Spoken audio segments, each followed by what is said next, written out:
Just see the holding slide. Is that normal? Maybe it's the way that is setting for you. Can you see Can you still me, see? Maggie? Maggie? Yes, it looks right to me. Okay. All right. Okay. I'll go back There to. is a screen in the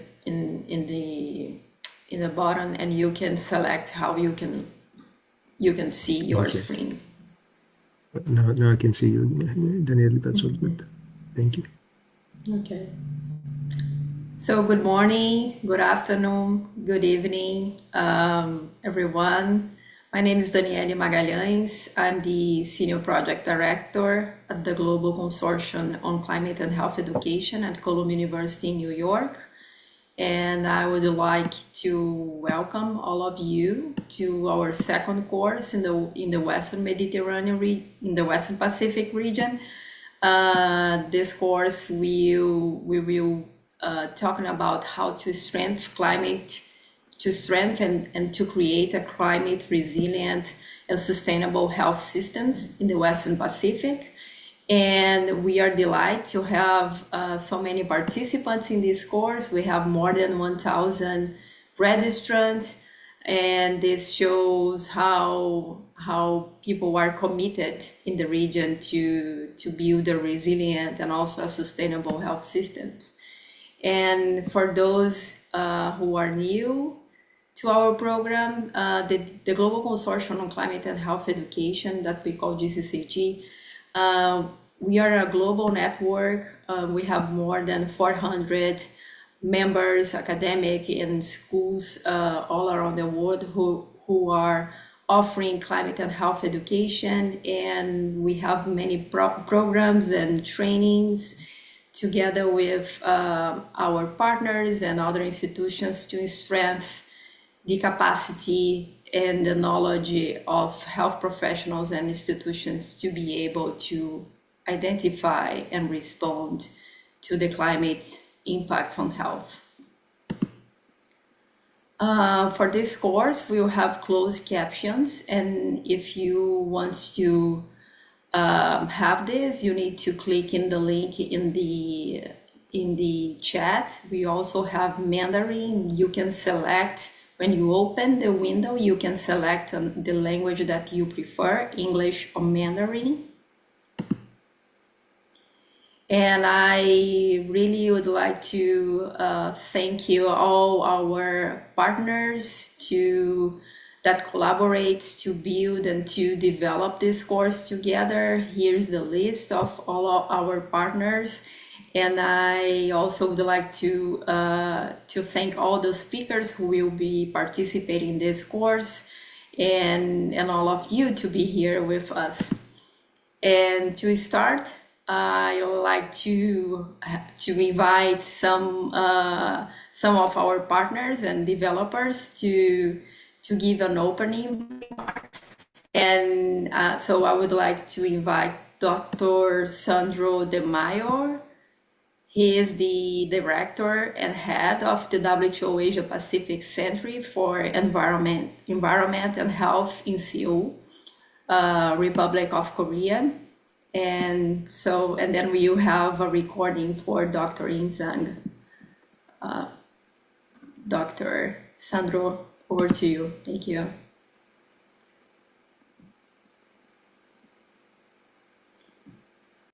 Thank you very much. Thank you, Daniele and the team. It's wonderful to be here and incredible to see so many people online around our region and, of course, across the globe showing up for what is such a critical, urgent and timely conversation. And not just a conversation, but really a commitment to sharing, to learning, and most importantly, to action and impact. Colleagues, good morning, good afternoon, good evening, wherever you are around the world. And it is really such a pleasure to join this important event. My name is Dr. Sandro de Mayo. I lead the program for the United Nations Agency for Health, the World Health Organization, in the Western Pacific region, focused on climate change, environment and health. And we support more than 30 countries and 35 countries and territories, sorry, my apologies, 38 countries and territories to really respond to the urgent and pressing environmental and climate-related health threats through ministries of health, but also through governments across our region. And on behalf of my centre, based here in the Republic of Korea, in Seoul today, and as well as the World Health Organization more broadly, I'm delighted to be able to join you for this launch of the Strengthening Climate Resilience and Sustainability of Health Systems in the Western Pacific region. First, I'd like to extend my sincere congratulations to the organisers and my deep appreciation to everyone involved, including academic institutions and, of course, partners who have worked together to develop this important course. The World Health Organization is pleased to contribute to this effort, along with many distinguished organisations committed to advancing climate and health education and action. Initiatives such as this demonstrate the value of collaboration and knowledge sharing in addressing what former Director General Margaret Chan once very importantly said, the defining health challenge of the 21st century, addressing the health impacts of climate change.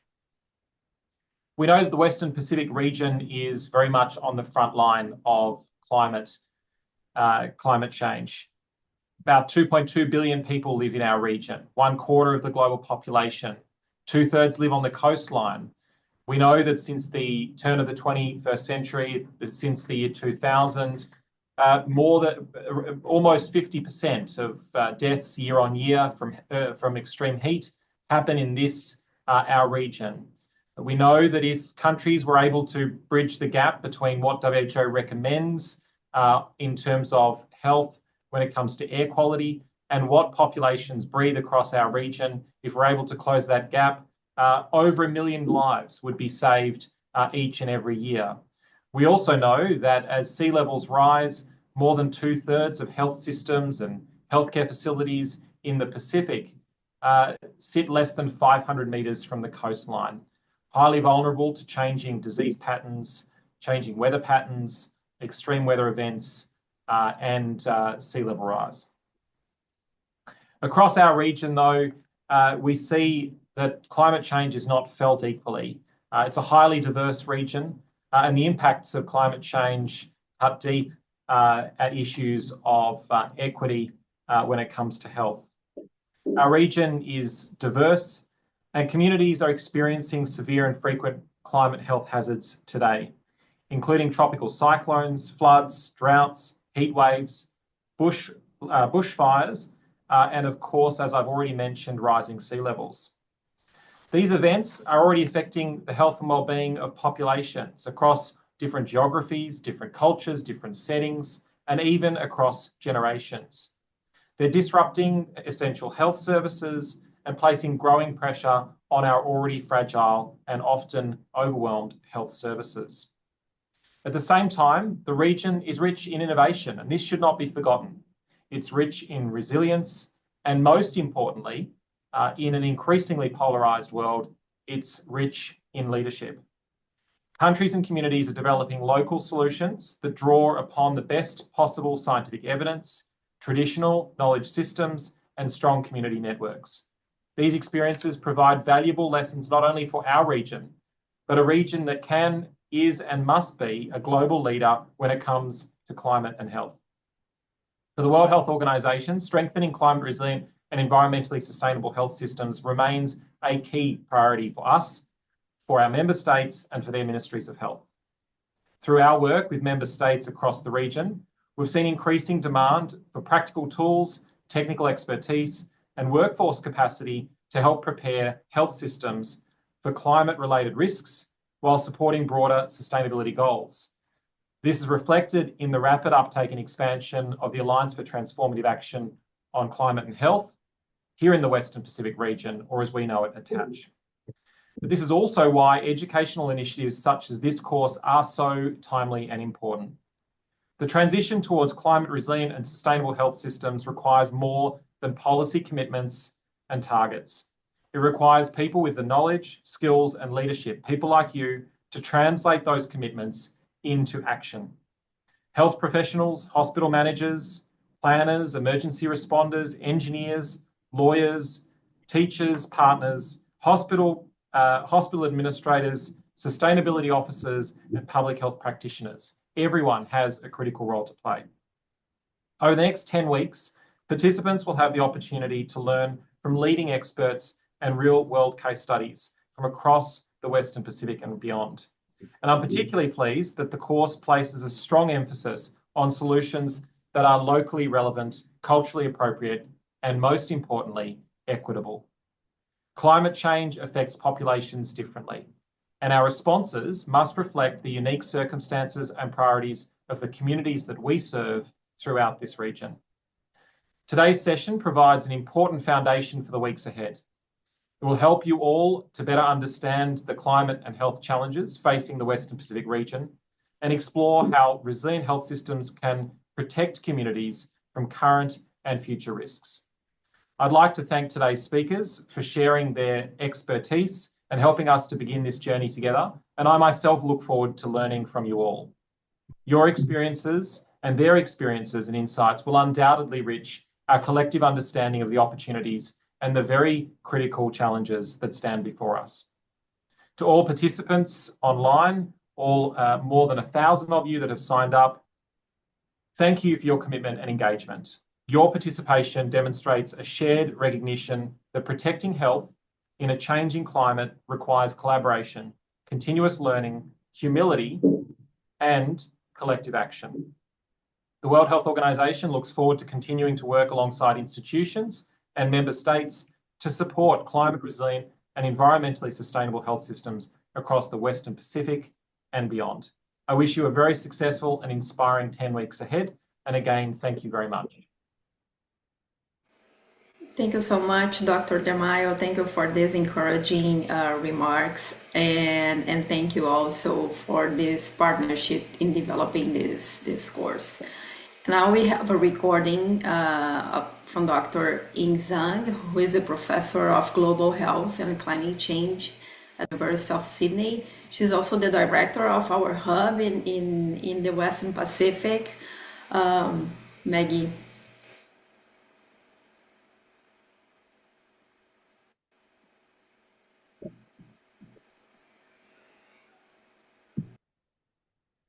Good morning, good afternoon, and good evening, everyone. Thank you for joining us from across the region and beyond. My name is Ying Zhang. I'm a professor of global health and climate change at the University of Sydney and director of the GCCHE Western Pacific Network. I'm speaking to you from the Gadigal land of the Eora Nation in Sydney, Australia. It is my great pleasure on behalf of the GCCHE Western Pacific Network to warmly welcome you to this course on enhancing climate resilience and sustainability of health systems. I'm delighted to see that we have more than 1,000 registrations from over 100 countries. This tremendous level of interest reflects the growing need for health professionals and practitioners to strengthen their capacity to protect health in a changing climate. Climate change is already affecting the health of our communities and placing increasing pressure on health systems in the region. At the same time, health systems have an important role to play in both adapting to climate change and reducing their own environmental footprint. This course provides an opportunity for us to explore these important issues together, from climate change and health risks to solutions, practice, and policies, as well as topics on health systems equity, indigenous health, AI, communication, leadership, and governance for climate action. You will not only gain knowledge, but also learn from practical examples of how climate resilient and sustainable approaches can be translated into practice and implementation. The Western Pacific is such an incredible diverse region. We appreciate the diversity, and we have very different health systems, cultures, environments, resources, and climate risks. But meanwhile, we have much to learn from each other's experience, innovations, and approaches. The GCCHE Western Pacific Network is committed to supporting collaboration, capacity building, and knowledge exchange on climate and health across the region and beyond. We aspire to become a regional focal point for equitable and accessible education, training, and capacity building opportunities and resources. If you are not yet a member of us, I warmly encourage you to join and to access further resources, learning opportunities, and to connect and engage with colleagues across the region. We very much look forward to welcome you to our growing community. Ultimately, our shared goal is to build resilient health systems that are more equitable, more sustainable, and more responsive to protect the health and well-being of all communities. Thank you for joining us and for bringing your expertise, experience, and commitment to this important conversation. I look forward to learning from you and seeing the collaborations and actions that emerge from this initiative. Welcome again, and thank you. Thank you so much, Professor Zhang, for all the leadership and the development of this course. So I will continue our course. Let's get started. Today, so this course has 5 main objectives. We hope that by the end of this course, you will be able to communicate to key partners and the public how different climate futures may affect healthcare demands and how health systems contribute to climate change. You will also be able to apply methods and framework to access health system vulnerability, climate risks, and adaptation needs in local context. Apply approaches to measure and monitor the environmental sustainability of health systems and the health co-benefits of transitioning toward low carbon sustainable health systems. Apply a health equity lens to health system decarbonization and climate resilient efforts, and strengthen leadership capacity to advance climate resilience and environmentally sustainable health systems. This course will have 10 sessions, a session per week, so we'll have 10 weeks. Today we are going to start with the foundation, climate change and health risks and resilience in the Western Pacific region. And today's sessions has 4 objectives: to explain key concepts related to climate change and their implication for health systems in the regional context, understand acute and slow onset climate change risks to health and healthcare systems, define and contextualize the components of a climate resilient health systems with the local setting and its role in mitigating these risks, and outline fundamental health system adaptation process and steps required to prepare for a response to climate change. This course will offer certificate, and for that you need to attend at least 7 out of the 10 sessions, and you need to score more than 70% in the final exam. The final exam will be shared with you in the last day of the course, and you have at least a week to complete the final exam, and the format are 25 questions, multiple choice or true or false questions. The session will have 90 minutes. We will have today 2 lectures, and at the end we will have a discussion. So if you have any questions to the speakers, please include the questions in the Q&A, not in the chat. And your attendance will be recording as you use your personal link that you receive in your email. So do not use a colleague's link, because when you use a colleague's link, the attendance will be to your colleague, not for you.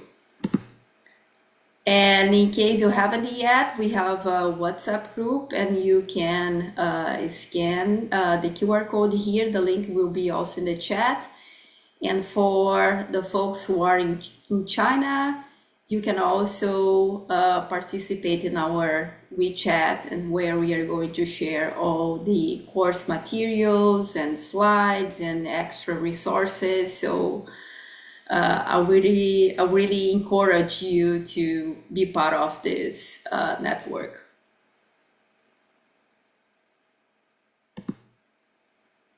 And today we have two presenters. We will start with Professor Sotiris Bordoulakis.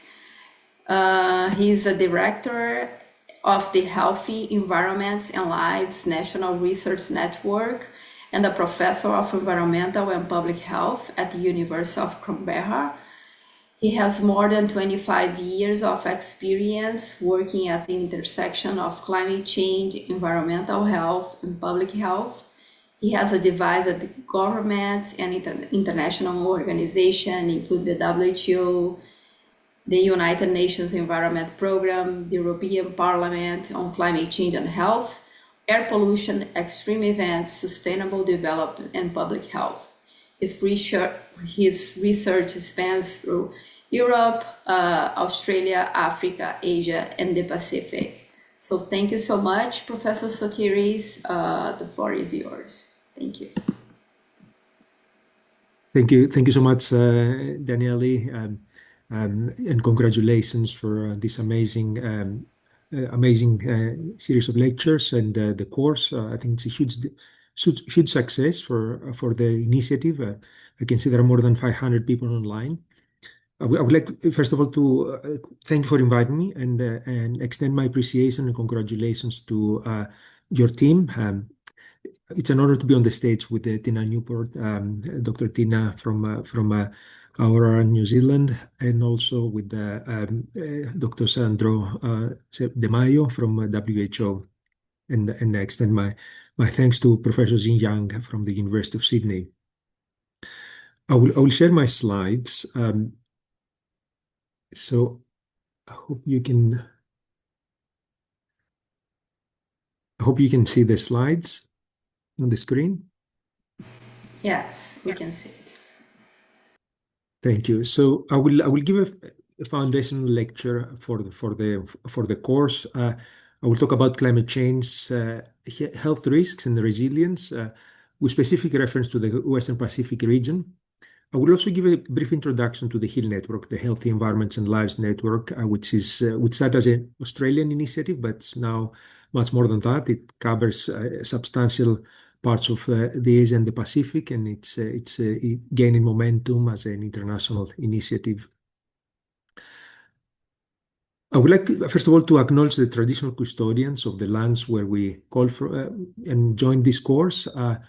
I'm in Aboriginal country here, Ngunnawal country in Canberra. I would like to pay my respects to all first custodians of the land, seas, and waterways of Australia, but also of all the places where you come from, where you join us from, First Nations people in the Asia Pacific and the Global South. Pay my respect to the first custodians of these lands. Acknowledge the culture and knowledges that have increasingly cared for country for thousands of years before the arrival of the Europeans to this part of the world. And in this spirit, commit to building a sustainable future together for everyone. And this is very much the mission of the HEAL Network. You can see here the kind of extreme events we're facing. Dr. De Maio mentioned that climate change is the biggest threat to health in the 21st century, according to the World Health Organization. And more than that, it's a part of what we call the triple planetary crisis, which is a term used by the United Nations Environment Programme. And by triple planetary crisis, we mean climate change, environmental degradation, and biodiversity loss. These are interconnected, this crisis, and you can see some manifestations of this crisis on the pictures on the screen, from forest fires in Australia, air pollution in Thailand, then floods in other parts of Australia, and also air pollution from industrial and energy generation source in India. So it's a very complex problem that we're facing. Manifestations like extreme events, which have a direct impact on health and well-being, but also long-term effects on health and well-being, which can be manifested over the life course. This picture is giving an idea about the potential of impacts to coexist or the potential to have cascading impacts on health. So we can see a house in a flooded place burning at the same time. So this picture comes from Queensland. And this gives us a sense of urgency, but also indicates the complexity of the problem and the challenge. And of course, when we talk about climate change and health, we want to address the immediate emergencies, the immediate problem, but also the long-term effects of unsustainable development, the long-term effects of the warming planet on health and well-being. So this is the future we choose. So this is the report which was published by the United Nations Environment Programme. The Global Environmental Outlook was published in December last year. And it talks not only about the impacts of environmental change on human health, but also importantly about solutions, what we can do to improve sustainability, to mitigate the impacts and improve health and well-being. We know that the current state of the environment has a number of challenges for human health and for development, and these include climate change, biodiversity loss, land degradation, desertification, and pollution, as I mentioned. What is important is to look at the implications of this environmental crisis and the underlying causes, and importantly, look for solutions. The impacts are not only on health and well-being, they affect the economy, all sectors of the economy. They affect equity across societal groups and countries. We know that the impacts of climate change and environmental degradation disproportionately affect those who are marginalized or live in a more precarious financial situation. And they tend to exacerbate inequities and inequalities and then embedded in our societies. Most of the impacts are felt by low-income countries, so the problem is mainly generated by high-income countries, pollution emissions over many decades, but the impacts affect most significantly low and middle-income countries. And a large proportion of that is in the Western Pacific region. Now, with this infographic from the World Health Organization, we can see the different stages of climate change and how it interacts with health and well-being and health services. So what you can see on the top is the vulnerability. So we have populations which are disproportionately affected by climate change because of demographic factors, because of underlying health conditions, because of their age group, and also the access to health services and other facilities. We have a number of exposure pathways, and this include extreme heat, air pollution, water quality and quantity, food security and safety, and also vector distribution and ecology. The health system interacts with these exposure pathways and vulnerability factors. It can mitigate, it can protect us from these effects, can treat some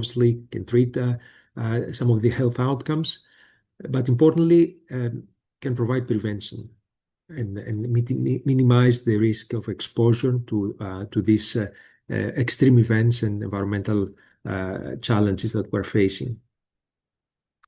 At the bottom of the slide, you see a range of health outcomes, health risks, which include immediate health impacts, injury, mortality from extreme events, during a wildfire, during a flood, or during a heat wave. Heat-related illness can happen immediately, but also over a period of time. Respiratory illness can happen over many years, can affect lung development in young children if they have been exposed to air pollution over a number of years during the early stage of their lives. Waterborne diseases and other water-related health impacts, including water scarcity, zoonosis, vector-borne diseases, and a number of other infectious diseases which are climate sensitive. Malnutrition and foodborne diseases, particularly low-income countries, and non-communicable diseases, and mental health disorders. So it's the perfect storm, and we have a good understanding of some of the immediate impacts of climate change on health, and we can quantify the impact of air pollution and the impact of heat waves. But this is just the tip of the iceberg. So there are many effects of climate change which are not fully characterized or quantified. For example, mental health impacts, so the impacts related to infectious diseases and malnutrition. And climate change also has an impact on health services and healthcare delivery. So it can directly impact the infrastructure of health services, hospitals, GP practices, but also access to services, access to healthcare. And capacity, of course, it stretches the capacity, it stretches the demand, and poses challenge for the capacity of health services to address and treat the people who are affected by climate change. Now, importantly, the health services emit carbon dioxide, emit greenhouse gases. So we know that the carbon footprint of the health service itself, of health services globally, is around 5% of the total greenhouse gas emissions emitted every year. So the health system has a significant impact on the climate, and this is something that we urgently need to mitigate. So with the health services and the health system is not only responsible for treating disease, but also for reducing their own emissions and becoming more sustainable. So these are the aims of the HEAL network. So the HEAL, the Health, Environment and Life Network, aims to protect health and well-being, but also improve the sustainability and the resilience of health services and communities in Australia and internationally. And we do that by catalyzing research and also improving translation of research into policy and practice. We work with researchers, epidemiologists, public health experts to characterize the risks, as you can see on the left-hand side of this slide. But also importantly, work on solutions, mitigation adaptation solutions, aiming to reduce emissions and also to adapt to unavoidable climate change. And we translate this evidence into policy and practice in locally, but also nationally and internationally.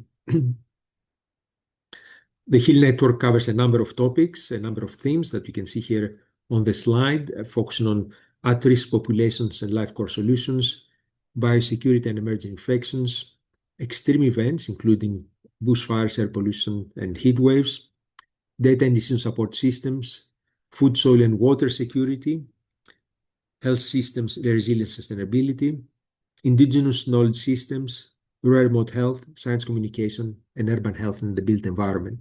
So we have a very broad agenda. We're a decentralized network, so we have communities of practice and participants in all Australian states and territories. These communities of practice bring together policymakers, data providers, healthcare organizations, and indigenous organizations and researchers. And as I mentioned, we increasingly work internationally. So our network has expanded, particularly in the Asian Pacific region, but also in other parts of the world. I'll have the opportunity to discuss some current and recent projects during my presentation and give an overview of the impacts of climate change globally. So to provide some context, you can see here on this slide the emissions that come from different sectors of the economy, of our lives. And you can see these emissions coming from agriculture, for example, forest fires, transport, energy generation, farming, And these emissions can be toxic pollutants that can have an impact on health directly, but also greenhouse gases, which warm the planet. So with the trap heat and they cause global warming. This has a feedback effect, so that increases the risk of heat waves, but also of extreme wildfires. So the hotter, the warmer the planet, the higher the risk of extreme wildfires, and that generates more smoke and more greenhouse gas emissions. So it's a vicious cycle. It's a feedback loop which increases emissions and increases the warming of the planet, unless there is a mitigation action, unless there is action to reduce emissions of greenhouse gases and air pollution from all these sources that you can see on the slide. Now we know that greenhouse gas emissions have been increasing during industrial times, and this increase is continuing. You can see the increase of carbon dioxide emissions, also methane, nitrous oxides, and fluoride gases, which are also causing global warming. And this is mainly from industry and energy generation, but also from land use and forestry and farming. The only blip that you see in this increase is during the COVID pandemic in 2020. In that year, we had a nearly 7% decrease of greenhouse gases, but then there was a rebound effect, and the increase has continued since. So it's very important to have structural interventions that reduce emissions of greenhouse gases in a consistent and continuous way, not just accidental decreases that might happen because of a pandemic. What's also very important to highlight is that most of these emissions come from the richest countries. You can see here in this infographic that 10% of the richest countries in the world emit over 50% of all emissions of greenhouse gases. So those who are causing the problem are the high-income countries and the richest part of the population. But those who are carrying the burden of these emissions and the impacts of climate change are mostly the global south and people living in low and middle income countries, as you can see on this map. So you can see per capita emissions here. So the emissions per capita are much higher in high income countries, Northern Europe, in North America, and also in Australia, where we're also offenders in that respect. So we have one of the highest emissions per capita here. And those who are in Sub-Saharan Africa, South Asia, and the Pacific emit much less, but they are on the forefront of climate change. We can see here that the immediate effect is the global warming, it's the warming of the planet. And you can see here the warming over the last 150 years. It is unequivocal. So we have around 1.4, 1.5 degrees increase of global temperature since pre-industrial times. And this happens everywhere. So there is an increase in global temperature and temperature all over the world. And that's across all continents and also the oceans. So there is no escape from heat waves and increasing and rising temperatures. And on this map, you can see the number of deaths attributable to heat in different countries. And you can see that a lot of these impacts are concentrated in India, China, and the Wipro region in our part of the world. Another factor that exacerbates heat-related deaths is what we call the urban heat island effect. So we know that the effect of heat is more significant in built-up areas, and this is because built-up areas emit more pollutants, emit more heat, and also trap heat within street canyons, within built-up areas, and between buildings. And there is less dissipation of heat because of lack of green space and vegetation, and the concentration of motor vehicles and other emission sources.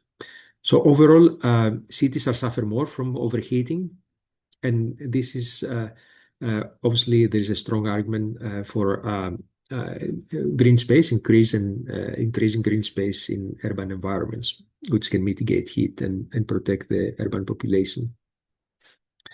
Now, also within urban areas, those living in informal settlements are more heavily affected, are at high risk. They have less means to adapt to climate change or cool their houses. And we know that those living in remote communities, particularly First Nations people, are disproportionately affected by extreme heat. They don't have access to cooling devices or housing infrastructure that can protect them from the effect of excess heat. The same applies to outdoor workers in construction, agriculture, farming. They're highly exposed to heat, and that poses immediate risk, but also long-term risk. For example, the chronic kidney disease and other physical and mental health outcomes that are affected by heat. Circling back to Australia, I would like to highlight some major assessments we had over the last 12 months. So we had the publication of the Australian National Climate Risk Assessment, which highlighted a number of risks related to climate change in Australia across different sectors.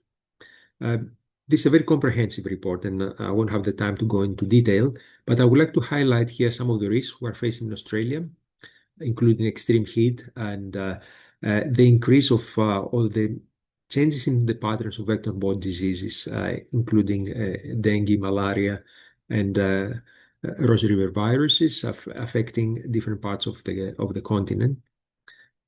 Other impacts related to climate change is on water availability and water scarcity, on crop yields and the impact of droughts on crop yields, and also the impact of climate change and extreme events on infrastructure and ecosystems. So it's a complex picture, and that exemplifies the complexity of the problem and the challenges we're facing. And many of these impacts will have knock-on effects on health and well-being and health services. One manifestation of climate change is the extreme precipitation we experience in Australia in parts of the country. So this picture is from the extreme floods in northern New South Wales in February 2022. And that's the immediate effect of extreme events associated with climate change. But also what's important to bear in mind is that we have long-term effects associated with this extreme. So we know that there are a number of drownings, a number of tragic deaths and injuries during extreme events, but the legacy of these events on mental health problems is probably even more significant than the immediate effects of the floods. And these extreme events affect mainly people in vulnerable situations, people with disability, homeless people with existing physical and mental health conditions. Now, looking at the extreme heat, this also has a very significant impact on wildfires. I mentioned in an earlier slide that the risk of wildfires is increasing because of the global warming. UNEP have released a report a few years ago indicating that this increase in the risk of catastrophic wildfires is worldwide, and it's very significant it's going to be very significant in the coming decades under any future climate change scenario. So we're likely to see an increase in the likelihood, intensity, and duration of extreme wildfires in many parts of the world, and that includes our region here in the Western Pacific. In Australia, we experienced extreme wildfires in what we call the Black Summer of 2019-2020. You can see here some pictures from Australia at that time, including from the Australian Parliament in Canberra on the right-hand side. So we had extreme fires. There were a number of fatalities on the fire front, around 34 fatalities. but many more people, millions of people, were affected by wildfire smoke. And that caused over 400 deaths during a period of 6 to 8 weeks. So the impact was immediate on the fire front, from exposure to pollution over a number of weeks. But what we're also worried now, 6 years later, is the long-term effects of the exposure to smoke on young children, on the effect on pregnancies and the outcome of those pregnancies, and the life course effects of extreme exposure to air pollution from wildfires and other sources. At that time, when the fires happened, there was limited advice in relation to smoke exposure, particularly for people in vulnerable situations, pregnant women, young children, the elderly.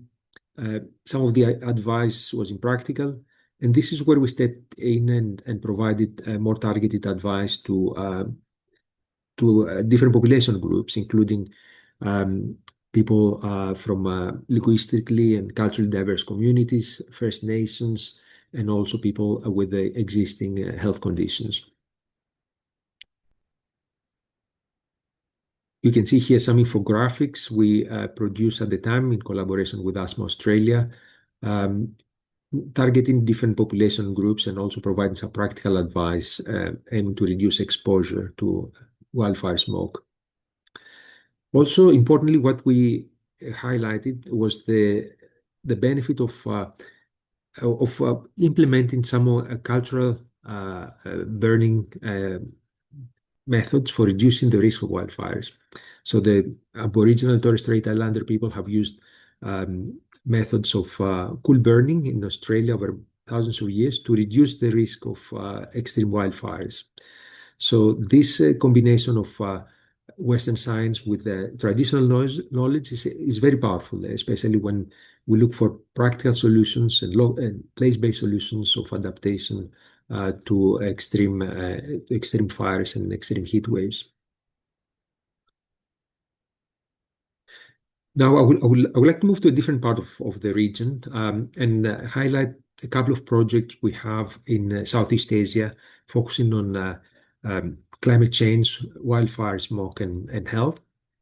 These projects address haze pollution in Southeast Asia, and you can see here some pictures from Chiang Mai, northern Thailand, from Phnom Penh, which is affected by agricultural burning, Vietnam, Laos, and also some pictures from Indonesia and Malaysia, which are affected by transboundary haze pollution year on year. And this can be from wildfires, but also from slash and burn agriculture and agricultural practices. So that causes heavier pollution in different seasons, but it happens every year, as I mentioned. In some cases, there have been extreme situations, like in 2015. There were extreme peat fires in Indonesia, and at that time there was an estimate that around 100,000 deaths were attributed to the excess to the extreme smoke generated by peat fires in the region. So it's a very large problem, and we have now 2 projects funded by Wellcome Trust and the National Health and Medical Research Council in Australia and the EASIA Research Partnership, focusing precisely on the impact of wildfire smoke on the populations in the regions affected by wildfires. And you can see here that we have case studies. If we look at the left-hand side, we have case studies in Lao, northern Thailand, Sumatra in Indonesia, and also in Australia, in the Northern Territory and New South Wales. We look at exposure in the general population, but also we focus on the school environment, and we have the project called Heal Haze, which focuses on the adaptation of the school environment. We test a number of methods for quantification of the impacts. We run workshops. We use atmospheric transport modeling to quantify the exposure of the population to air pollution, and health impact assessment methods to attribute mortality to those exposures to air pollution in terms of fine particles or other pollutants. And we also work with communities to raise awareness, work with practitioners, with policymakers to provide solutions and promote solutions which can reduce the risk and also improve cooperation across countries in providing information, alert systems, and also practical solutions that can reduce exposures in the households and in the school environment. You can see here some of the devices and sensors we deploy, including low-cost sensors and DIY air purifiers, which are used in some of these communities and schools, and also portable devices, dashboard indicators, and other innovative technologies that can help reduce exposure, can help inform the public, and provide advice about precautionary action. Now, very quickly, and I'm conscious of time, I will move to the Pacific and highlight a number of studies which have been conducted recently in the broader region. We'd like to highlight a review paper looking at the health risk of climate change in Pacific Island states, and you can see on the left-hand side the range of climate change indicators and the impacts of climate change in terms of extreme rainfall, extreme temperatures, sea level rise, cyclones, floods, and the impact and knock-on effects on food security and water security. On the right-hand side, you see a range of health outcomes associated with this exposure, which include infectious diseases, diarrhea, mosquito-borne diseases like malaria and dengue, but also zoonotic diseases like leptospirosis, and impacts in relation to low birth weight, distress, food insecurity, and heat-related health outcomes. So I would like to also refer to a specific study we carried out in the Marshall Islands a few years ago, supporting the Ministry of Health to produce the National Climate Change and Health Policy and Revised Action Plan. So that was a very rewarding project for us. We traveled to Majura. We interacted with the Ministry of Health, had great interaction with community groups, and we identified a number of health issues associated with climate change, including underlying vulnerabilities related to food security and quality, immunization levels, the spread of vector-borne diseases, and also fish poisoning and exposure to extreme events, including floods and heat waves. What is important to highlight is the potential of public health interventions to mitigate the climate change, reduce emissions, but also protect public health.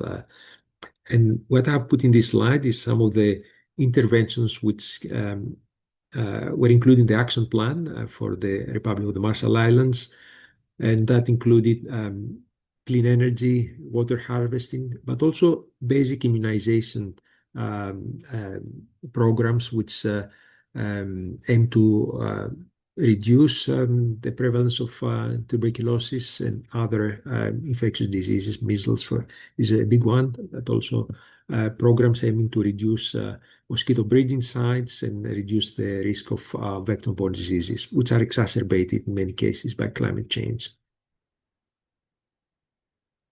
This opens up a broader agenda of co-benefits that can be harnessed by mitigating climate change.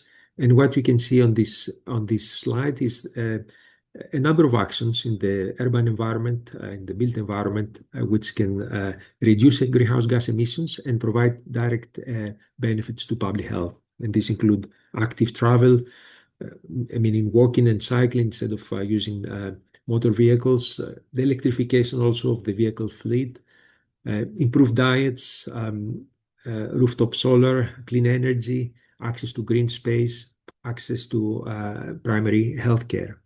All these interventions reduce emissions, reduce greenhouse gas emissions, improve air quality, reduce toxic pollution, but also improve diet, improve physical activity, improve mental health. So this is very important and positive message to communicate in relation to climate change action. And with this, I would like to summarize the lecture and stress that climate change poses direct and indirect risks to health and well-being, from fires to air pollution to floods, the impacts on the fire front, on the impacts of extreme events, but also the long-term impacts on mental health and well-being and development in young children. The impacts disproportionately affect disadvantaged groups. The Global South is heavily affected. Our region, priority populations are at the receiving end, First Nations, young children, pregnant people, and the elderly, but also have a lot of traditional and wisdom and knowledge that can help mitigate and adapt to climate change. Mitigation and adaptation solutions often go hand to hand, and they need to be place-based, co-designed with and embedded in communities. Diverse knowledge systems can bring together solutions, knowledge from different parts of the world, different regions, different population groups, First Nations, and Western science. But of course, all this needs appropriate financing in the health sector and more broadly to have effective adaptation to climate change. The positive message is there are multiple health co-benefits from climate action, and as I mentioned, that includes clean air, sustainable housing, urban greening, healthy diets, and active travel. And strengthening of health systems and building workforce capacity in the health sector is essential for protecting public health and improving health and well-being in our communities. If you want to hear more about all this, please join us for the HIL annual conference in November. It's a free event, so please check the website. The conference is still open for submission of abstracts. We make it free for everybody. It's an online event, and we have also face-to-face meetings in Australia, but there is an online, the event is mostly online, and there is a specific session focusing on the Global South. So please submit your abstracts, register to attend the conference, and there will be a rich program building on many of the things that we'll be learning in this program. So thank you again for having me, and I will be staying for any questions. Thank you so much, Dr. Sotiris, for being here and also for sharing your expertise and the amazing job that HIL is doing.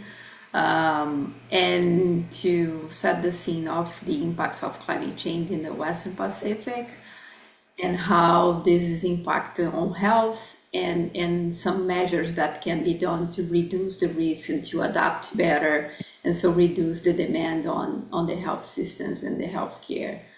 I will pass to our next speaker, Dr. Christina Newport. She is one of the co-authors of the Lancet Countdown on Health and Climate Change. She is the lead of the Working Group 2 for the Small Island Developing States. Dr. Christina Newport is from Rarotonga and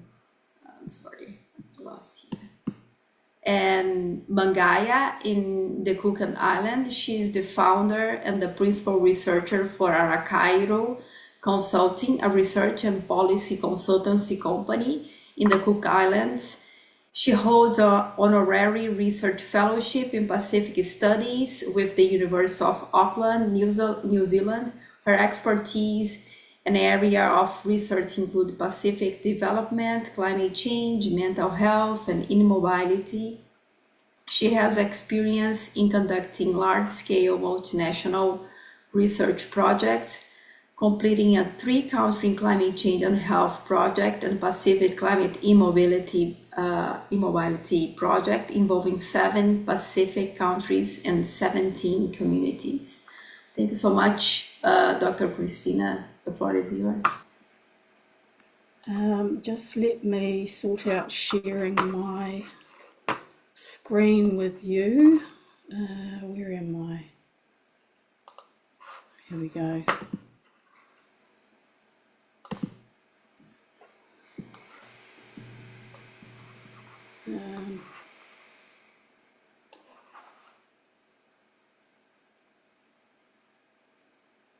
Which one are we looking at? Can you see that? No, you are not sharing yet.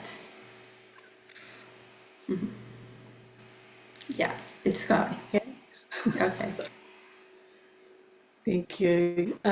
Well, kia ora ana, and warm Cook Islands greetings to you all from my ancestral lands here in the village of Te Tikavika on the island of Rarotonga in the Cook Islands. And thank you for the introduction. I'm really grateful for this, for the invitation from Professor Ying and this opportunity to contribute to this course. And I'm really humbled to be able to speak on behalf of our region and the tireless work of many in our countries and our organisations in strengthening our resilience and sustainability and the sustainability of our health systems. Just in terms of the session, Tina, Tina, yes, sorry, yeah. Sorry to interrupt you. There is a screen in front of your main screen. I think you were sharing, and there is another screen in the front. If you can take it off, this little screen. Let me see. Is it that one? Is in the left side. There is another screen overlapping your presentation. Yeah, that's it. Thank you. Go on. Yeah. Thank you. Where are we? Sorry about that. Can I just go back to... Can you see that one? Can see, but the other the other screens is there again, and we can see part of the. I'm working across 3 screens here, so my apologies for. You just need to drag a little bit more to the left, and then we can see it. This one, or is it? I think it's this one. Still there. Yeah, it's this one. You can drag a little bit more to the left. Yeah. Right, is it gone now? Yeah, that's it. Thank you. Where was I?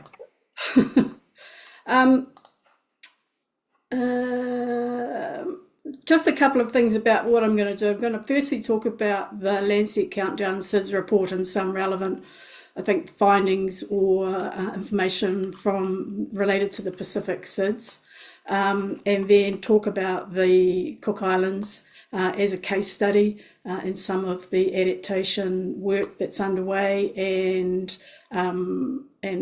related to particular climate health risks. And so in talking about the Lancet Countdown report, this was recently released in July. It covers 58 SIDS, 39 are member states and 19 associate states. It was compiled by 30 authors, 20 institutions, and it's shaped around 28 indicators across the 5 working groups. And those, and of course this slide really grounds the report in the region, and as you can see, we've got 18 Pacific small island developing states and territories are covered by this work, and it's important to note the diversity of the region, from Papua New Guinea with a population of millions to Niue and Tuvalu with very small populations in the thousands that are spread across a third of the planet's surface. And so it's also important to emphasise that despite that diversity, there's also the shared exposure to the impacts of climate change with rising heat, sea level rise, cyclones, shifting disease patterns, that affect each of our states across the region. And that geographic spread also presents a challenge in being able to collect regional data, and hence this kind of dedicated SIDS centre to try and bring together that type of information. So these are the countries that sit behind the slides that we're going to be presenting. In terms of the structure of the report, we talk about a range of health impacts from climate change, and this is really just kind of setting out what's covered as a result of those indicators within the report. And this particular report focused on building resilience in the face of rising heat, and these impact indicators show that heat provides a really untenable backdrop and key context for which adaptation is taking place.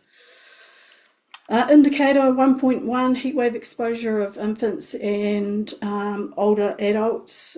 Obviously you can see that the absolute numbers are largest in the Caribbean, but the Pacific trend is the fastest rising from a low base, and Pacific exposure is climbing sharply. 2024 was the highest year on record for older adults in the Pacific, and more than 1 million person days.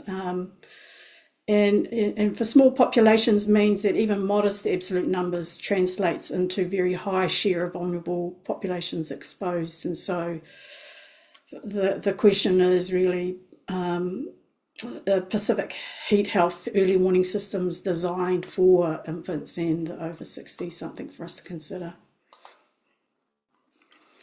Indicator 1.2, hours of safe outdoor physical activity across SIDS.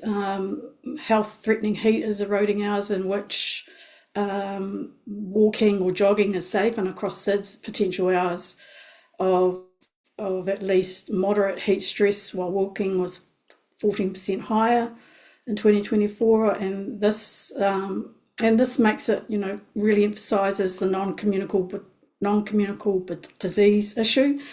Pacific SIDS carry among the world's highest rates of obesity and diabetes, and heat is really kind of closing the window for physical activity. And so while the Pacific has, this lowest absolute burden of the 3 sub-regions, a low absolute burden is not a safe burden, and the direction of travel is the same as everywhere, and the Pacific outdoor livelihoods are highly exposed. Indicator 1.3, potential hours of work lost due to heat. Agriculture dominates the losses in every sub-region, and the service sector shows the steepest kind of relative increase. For the Pacific, subsistence and smallholder agriculture and fisheries are the backbone of Pacific food systems and household incomes, so lost hours impact food security directly. 1.4 around attributable heat attributable mortality, and deaths are up across all regions, including the Pacific, and across SIDS they rose from about 15,899 across that first period of time to about 25,500 in 2012 to 2021. So we're seeing a 61% increase. And of course, our mortality data in the Pacific is sparse, and the true burden is really likely underestimated, which is in itself an argument for investment in registration and surveillance. In terms of indicator 1.3, around infectious disease transmission, just really want to draw attention to the Pacific results here. That it rose. There's been a rise of dengue transmission across all 3 sub-regions, the Pacific increase, you know, while it may look modest, but the region already sits at a high baseline suitability and repeatedly seen multi-serotype dinghy outbreaks, Fiji, Samoa, Solomons among them, you know, where a small suitability shift translates into large case numbers.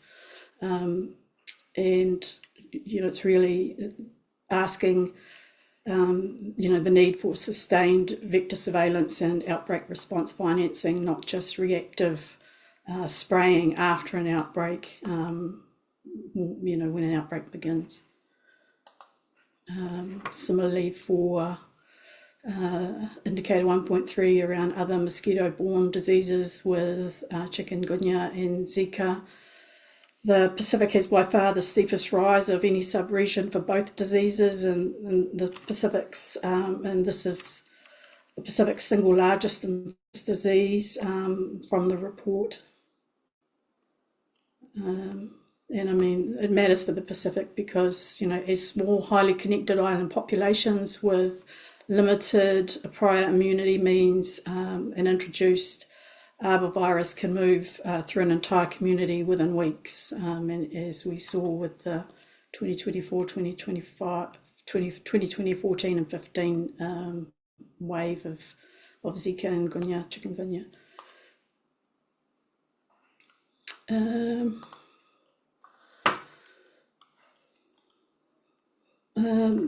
The Pacific runs the warmest sea surface temperature of the 3 sub-regions across the whole record, and it hit a record high in 2024. Implications here is that marine protein intake is directly at risk. Reef and pelagic fisheries are primary protein sources for most Pacific Island populations, and so warming oceans plus coral bleaching plus tuna stock redistribution equals food security and revenue problem all at once. And since fishery licensing underwrites, you know, several national budgets, and so really the question of is that the comment that marine food security must be treated as a health indicator, not only an environmental or trade one. Another area that the report focuses on is around health adaptation. And a couple of slides here, we're seeing indicator 2.23, looking at core capacities for health emergencies, and most SIDS report has a very high capacity to plan for and manage public health emergencies, and this is promising. That the countries have this high capacity to plan and manage public health emergencies, and a note around the Pacific, it's not shown in this diagram, but the analysis for the indicator showed that 91% of Pacific SIDS met the international health regulation requirements for preparedness and response. And so it really kind of shows that Pacific health systems can absorb investment effectively. The constraint is a financing one and not necessarily capability. In terms of indicator 2.31, around the lethality of extreme weather events, drought, storms and floods affect almost 3 times more people in the most recent period of 2015 to 2024. Almost 40,000 million lives were at risk over that period, and over half the collective population of small island states. For the Pacific, tropical cyclone intensity, king tides and drought and atolls affect entire national populations at once, leaving no unaffected region to draw on for recovery. And so everyone living in a small island is exposed, and everyone is vulnerable in this kind of situation. In indicator 2.3.2, around migration, displacement and rising sea levels, over 1 million people across SIDS live within 1 metre above sea level in 2024. In terms of the Pacific's leadership on this, 16 of the Pacific SIDS of the 16 of the 23 migration and climate policies came from Pacific Islands, and so there's some leadership and consideration in responding to the demands and pressures on displacement and potential relocation or movement of their people within their national borders, and which is where people are moving most, is within their borders, as well as some movement beyond internationally. And so the Pacific is really kind of setting the scene in terms of global policy on climate mobility. We see with the Australian Tuvalu Whale Pili arrangement, it makes provisions for, kind of safe and ordered movement of people as an alternative, but it really does expose the loss of territory and the implications that has for people's sense of identity and belonging. And, this is framing it as a sovereignty and dignity issue, not just about relocation logistics. Another area the report looked at is around mitigation, action and health co-benefits. Just a couple of slides here. Indicator 3.3 diet and health co-benefits, and over 40% of chronic heart disease deaths across SIDS were avoidable through healthier, lower carbon diets, eating patterns that generate high, which refers to high GH, greenhouse gas emissions by heavy animal-based products, highly processed foods and resource-heavy agricultural goods. And so the Pacific kind of stands out in this respect as seeing a fourfold increase in avoidable deaths between 2021 and 2022, attributable to carbon-intensive diets.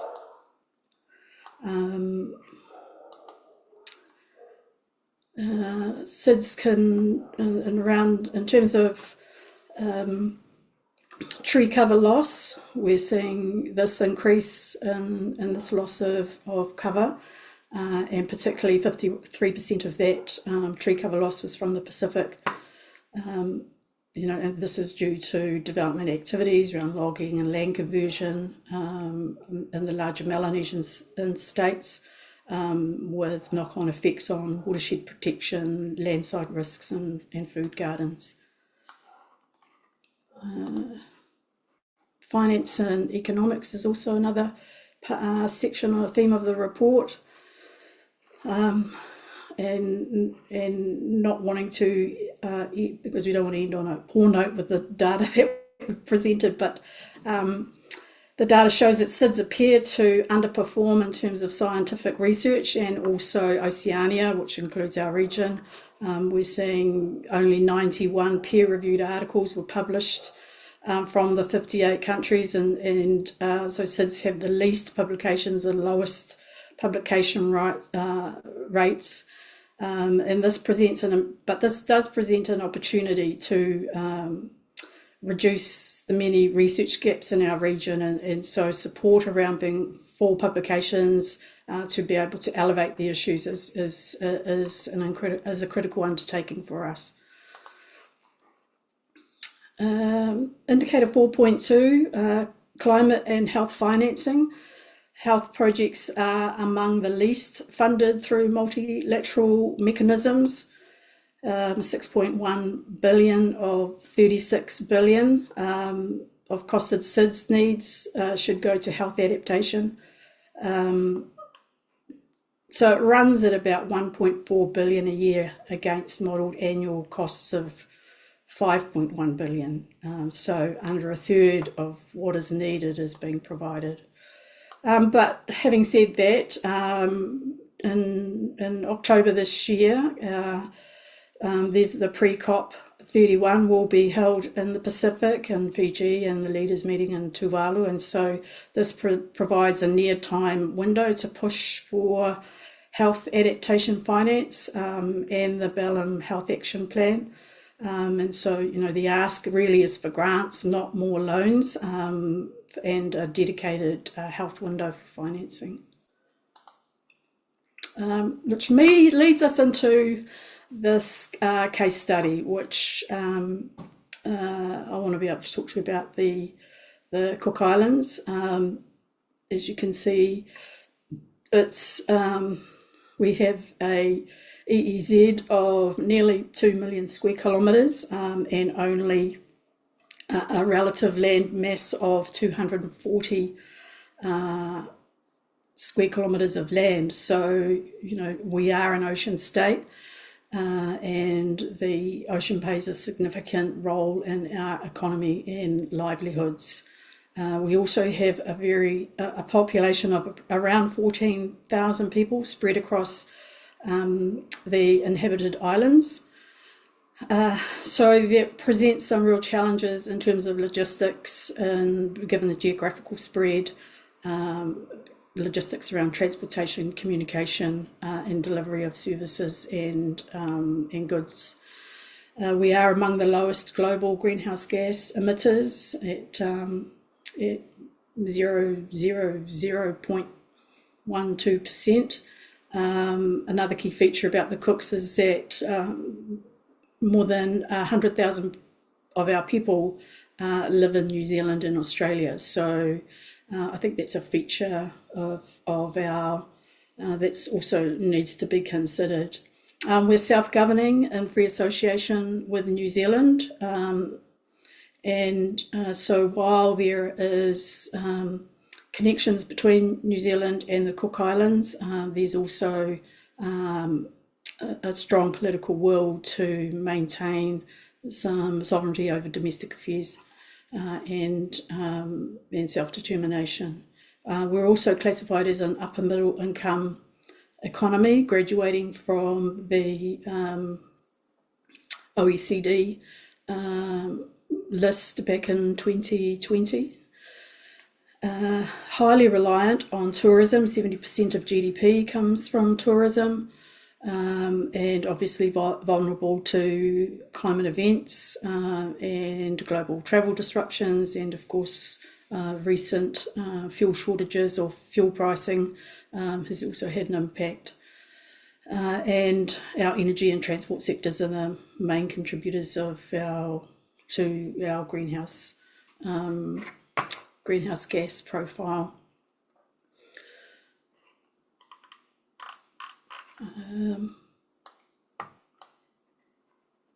So this with this widely dispersed kind of group of islands, it means meeting supply needs, providing services, delivering health services, having a very diverse and spread health system brings with it costly and complex challenges. This next slide is based on some internal consultations and development around climate sensitive health issues, and 8 of them were identified, and the level of risk had been determined, with the most extreme being non-communicable diseases, and actions focused on the link between NCDs and food security, activity around active transport, and economic levers such as taxes and on unhealthy foods and subsidies for healthier options. The second one was Dingy, is rated to extreme, with priorities, potential adaptation activity priorities included shifting to environmentally friendly larvicides, monitoring resistance, local research on mosquito dengue, climate relationships, and public health laboratory. The third one was around, health impacts from extreme weather events. And the emphasis was on preparedness, coastal protection, regular drills, stockpiling of goods, post-disaster debriefs, and better internet access for timely warnings. second one is showing the Tina, sorry, yes.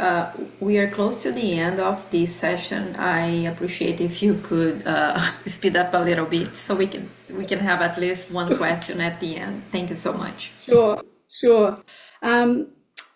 I mean, these slides are available to people, right? So you'll be able to see this in more time. So of course, diarrhea, illness, and heat-related illnesses. And then the third slide identifies ciguatera, respiratory illnesses, and more and importantly, mental health, and the importance of increasing awareness and capacity. What these all do is they set up the Cook Islands investment in the GCF, the Green Climate Fund project. And so in around 2017, 2018, the Cook Island government began building a proposal for a climate health project focused. It's a 5-year multi-million-dollar adaptation initiative, and it focused on 3 particular areas, all aimed at addressing the impacts of climate change and health on health in an integrated, comprehensive way. It consists of 3 components, focusing on capacity, institutional arrangements, physical infrastructure, as well as community education, outreach, and awareness raising. And it's divided into 3. Those 3 key components have a range of outputs that concentrate on following a design focused on policy and information first, then improved facilities and systems, and then services and communities. And some of it broken down into activities. We're seeing things around information and prevention, disease tracking, routine surveillance of conditions, physical infrastructure retrofitting, with air conditioning, solar powered, by solar, alternative internet connectivity with Starlink, and as well as the development of psychosocial support in the range of training for not only health professionals and staff, but at a community level with mental health first aid, and improved education and awareness, and making use of a range of agencies and organisations to do that. One being through the Voyaging Society and the use of the double hulled whakamoana to be able to focus around the traditional approaches to being able to care for not just ourselves, but also our environment. So that's what the Cooks is up to. This is being implemented now. It's the project management unit got underway, so we expect it's still in the early stages of implementation, but it just shows what's possible in terms of being able to build quite a comprehensive program to address the issues that were identified. And just to kind of wrapping this up, I just want to take us back to some Pacific leadership story that we saw with the Vanuatu law students from the University of the South Pacific, and bringing it back to their kind of leadership and agency, and that led to the ICJ's legal case in achieving some climate accountability. So I will leave it there. Last one is just a couple of QR codes that you can access information about the Landsat report and also the GCF Cook Islands Atom Project. Me taki mata, thank you so much. Thank you. Thank you so much, Tina and Sotiris. We are in the top of the water, and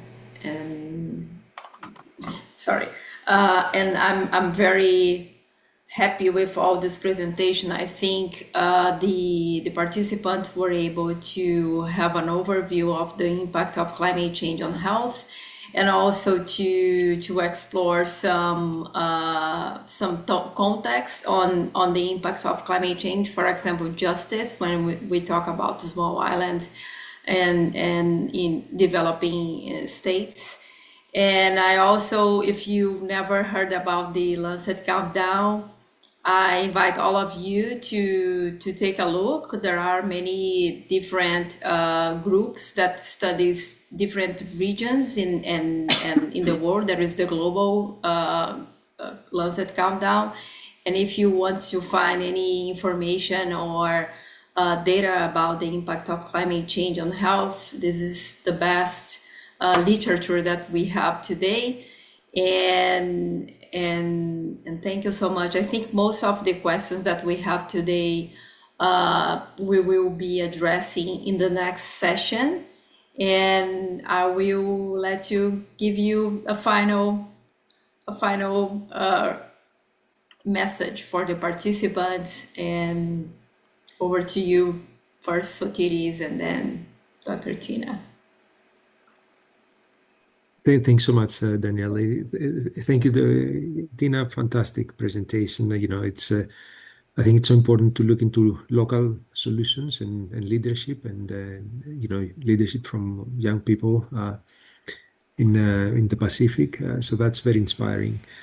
I think the interest in this course is very encouraging. We see so many people asking questions, attending. It's a public health emergency, climate change, the planetary crisis. We need to talk about the risk. We need to talk about solutions, very importantly, because otherwise we'll get paralyzed. We need to talk about solutions, maintain hope. Sometimes there are headwinds and against the work we're doing, but we need to maintain hope. Make small wins. There are some win-win opportunities. The co-benefits agenda, Tina mentioned that in her presentation. Lancet Countdown, focus on solutions. There is a lot of litigation action, especially in Australia, focusing on preventing new developments, fossil fuel power stations, and all technologies. So we want to see a transformation in the sector. We need to move a transformation towards a just clean energy based economy. And of course, we need to put our house in order in the health sector, make sure that we mitigate emissions from health services. We improve access, we improve the sustainability of the sector, and we provide solutions to those who are more at risk. Thank you again for having me. It's an amazing course, an amazing program. Thank you so much for sharing some of these solutions. Dr. Tina? Just to really emphasize that, we have the evidence, it's painting the picture, and it really is about how we translate that into meaningful action, and meaningful action that communities and people within countries can take for themselves. Because if we want these things, these activities, the interventions to be sustainable, then it has to be owned, led, and taken on by those communities and the people that are most affected by it themselves. And so I think that's all I really want to kind of emphasize. I think complementing what Sotiris has already said, and thank you so much. Great opportunity to share with you all, and wish everybody all the very best for the weeks ahead with the course. Thank you so much for sharing this amazing project, and definitely we will see much of these in the course, and people will be feel more inspired by other colleagues as well. Thank you so much, and I see all of you in the next session. Thank you. Thank you. Thank you.